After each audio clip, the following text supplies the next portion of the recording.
Hi friends, welcome to CBC class 12 applied maths MLODX solution பார்த்துருக்கோம் exercise number 4.4ல first sum கான solution.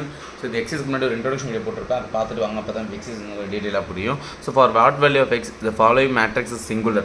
சிங்குலர்னா என்ன அர்த்தம்னா இங்கே பாருங்கள், டிட்டர்மினன்ட் வந்து 0ன்னு இருந்தால் சிங்குலர், ஓகேவா? அப்போது இங்கே எக்ஸுக்கு என்ன போட்டால் டிட்டர்மினன்ட் 0 வரும், இதோட டிட்டர்மினன்ட் வந்து 0 வரணும். அப்போ எக்ஸுக்கு என்ன போடலான்னு கேட்குறாங்க, ஓகேவா?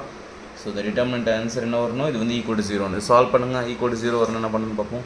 ஸோ இது மல்டிப்ளை பண்ணுங்கள். 3 × 4 12 அண்ட் இது 4 இங்கே மல்டிப்ளை பண்ணால் 8x. நெக்ஸ்ட்டு இது ஒரு பாசிட்டிவ் டேர்ம், இது ஒரு பாசிட்டிவ் ஸோ நெகட்டிவ்னு போட்டு 2 போட்டுட்டு இன்ட்டு x + 1 அப்புறமா 2 உள்ள மல்டிப்ளை பண்ணிக்கலாம், ஓகேவா? ஸோ 12 - 8x இப்போ 2 உள்ள மல்டிப்ளை பண்ணுங்கள். அது 2 இங்கே வரும், -2x -2 = 0.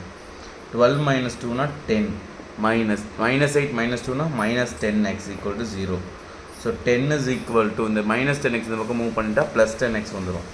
ஸோ எக்ஸ் தான் நமக்கு வேணும், கேன்சல் பண்ணுங்கள். So x is equal to 1ன்னு போட்டால் டிட்டர்மினன்ட் வந்து 0 வந்துடும். So for what value of x கேட்டாங்க, எக்ஸ் வந்து 1. அவ்வளோதான், பார்த்தீங்களா? 1 minute தான் அது ஒரு சம் முடிச்சிட்டோம். Okay, next thank you.